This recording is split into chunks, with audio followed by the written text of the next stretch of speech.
বাংলা বিনোদন জগতে আবারও একটা খারাপ খবর। গুরুতর অসুস্থ বর্ষিয়ান অভিনেত্রী অনামিকা সাহা। সামনেই বড় অপারেশন, যা নিয়ে রীতিমতো চিন্তায় আছেন তিনি।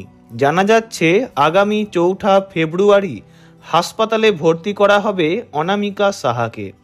জানা যাচ্ছে গল ব্লাডারে স্টোন হয়েছে তাঁর। তবে আপাতত এই অসুস্থ শরীর নিয়েই চলছে কাজ।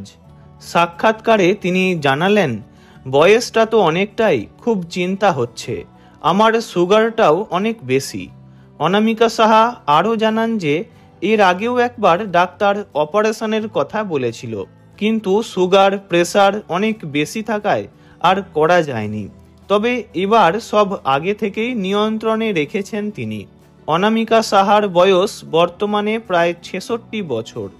কদিন আগেই এক সাক্ষাৎকারে তিনি জানান, আমি কাজ করতে করতেই চলে যেতে চাই। সৌমিত্রদার মতো মঞ্চে থাকতে থাকতেই আমি যেন মরতে পারি। শেষটা নিয়েই এখন বড্ড ভয় পাই। কি জানি কি লেখা আছে।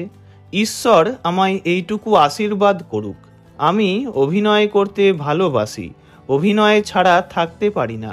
বয়স তো হচ্ছে, তাই এখন শেষটা বড্ড বেশি ভাবায়। আর সত্যি বলতে কি, অভিনয়ের প্রতি এতটাই ভালোবাসা তাঁর যে গল ব্লাডার স্টোন নিয়েও শুটিং চালিয়ে যাচ্ছেন তিনি। এমনকি এই শরীর নিয়ে আউটডোরের কাজও চলছে। অস্ত্রোপচারের পর 10 দিন ছুটি পেয়েছেন। এখন তার মনে একটাই কথা, সব ঠিকঠাকভাবে যেন হয়ে যায়। ভিডিওটি এই পর্যন্তই। বিনোদন জগতের সব রকম খবরাখবর জানতে চ্যানেলটি অবশ্যই সাবস্ক্রাইব করবেন। ধন্যবাদ।